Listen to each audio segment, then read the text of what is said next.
Most people wake up in the morning and start thinking about their problems. These problems are linked to certain memories, which in turn are related to certain people and things. If the brain is like an old recorder that plays the same tape every day, then by the time you start the day, you're already thinking and living in the past. Each of your memories is connected to your emotions, and emotions are the end product of your past experiences. So, when you remember your problems, you suddenly feel unhappy, sad, and the pain resurfaces. The way you think and how you feel create your state of being. In other words, it shapes your character. If your state of being, when you start the day, is in the past, it means that your past, sooner or later, will become your future. For instance, something happened yesterday that made you angry. Today you wake up and think about it, and you feel angry again. If you keep doing this for another 2 days, people might think you're having a bad day. If you continue for a week, people might think you're in a bad mood. If you persist for a long time, anger will become part of your character, and you'll be known as a person who's always angry. So, as you can see, your thoughts have something to do with your destiny. This means that if you keep dwelling on the past, you'll keep creating the same life for yourself in the future, often without realizing it. You keep creating a life that you don't even like. That's usually how it happens. You wake up, grab your phone, open Instagram, and check WhatsApp. You read some emails or text messages, and then you browse the news. Now, you finally feel truly connected to everything that's familiar in your life. After that, you go through a series of behaviors. You get out of bed on the same side, go to the bathroom, have a cup of coffee in your favorite mug, take a shower, get dressed, and take the same bus or drive to work the same way. Finally, you start working and see the same people who always trigger the same emotional reactions. When your workday ends, you rush back home to do the same things all over again tomorrow. This becomes your routine, and routines function like a computer program. So now, it's like you've lost your free will to a program. It's no longer you who's calling the shots, but the program in your subconscious. 95% of who we are by the age of 35 is a memorized set of behaviors, emotional reactions, unconscious habits, ingrained attitudes, beliefs, and perceptions that operate automatically like a program. So, you might say with your conscious mind of 5%, I want to be happy, I want to be free, but the body is running on a different program. You're pitting 5% of your conscious mind against 95% of the subconscious mind. It's like putting an average skinny guy against an Olympic-level weightlifter in a weightlifting competition. No wonder you struggle to make significant changes and keep reverting to the old program, creating the same life. So, how do you start making changes? Well, you have to go beyond the analytical mind, because what separates the conscious mind from the subconscious mind is the analytical mind. And that's where meditation comes in.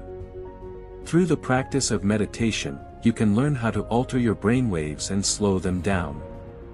And when you do this correctly, you can access that operating system where you can start making fundamental changes. Most people wait for a crisis, trauma, illness, or diagnosis to start changing. Joe Dispenza's message is this: why wait for negative things to happen to learn and change? You can be forced to learn and change in a state of pain and suffering, or you can choose to learn and change in a state of joy and inspiration. Most people spend 70% of their lives in survival mode. They live stressed, always anticipating the worst scenario based on past experiences. Faced with the infinite potential in the quantum field, they literally choose negative things, selecting the worst possible outcome. It's like looking at a menu with a multitude of foods and drinks and choosing the worst option. This is what happens every time you remember a negative event. It produces the same chemistry in your brain as if the event were happening again. You're sending the same emotional signals to your body. In a way, your body is your unconscious mind, and it doesn't know the difference. It thinks the event is actually happening now. Most people are constantly recreating their negative emotional states by constantly thinking about them. So, when it comes time to let go of the negative emotion, they might say, "I really want to change," but the problem is that the body is stronger than the mind. It has been conditioned to feel negative emotions for years. The body used to be a servant, but now it has become the master. Suddenly, when you decide to change and step into the unknown, the body doesn't like it. It prefers to feel guilt and suffering because that's what it finds familiar and can predict. The unknown is a scary place. Entering the unknown is like entering a deep river. The body knows that if you can make it to the other side of the river, it will die. It will do everything it can to stop you. That's why the moment you start to meditate, suddenly your nose starts itching, you remember an important task you had to do, or out of nowhere, you have a memory from 20 years ago. That's your body saying, "Let's give up and go back to our miserable life as always." The body has many tools and will use each one of them to prevent you from entering the unknown. However, the unknown is the best place to create your future, and the easiest way to enter it is through meditation. When you're in a deep meditative state, you can begin to create your future. What kind of new life do you want? What behaviors do you want to exhibit? What kind of person do you want to be? The act of closing your eyes and mentally rehearsing the things or behaviors you want in your life is the best way to create your future. If you're truly present, the brain won't know the difference between imagination and actual life experience. Through the act of imagination, you're installing the programs and software of your future life. Now, your brain is no longer a record of the past, it's a map to the future. And if you keep doing this, who knows, you might start acting like a happy person. The hardest part is emotionally teaching your body what the future will be like even before the actual experience. Simply imagining is not enough, you need to emotionally feel it in your body. If thoughts are the language of the brain, feelings are the language of the body. It's through feelings and emotions that your body understands what your mind is telling it. If you don't feel anything, it means your body isn't receiving the signal.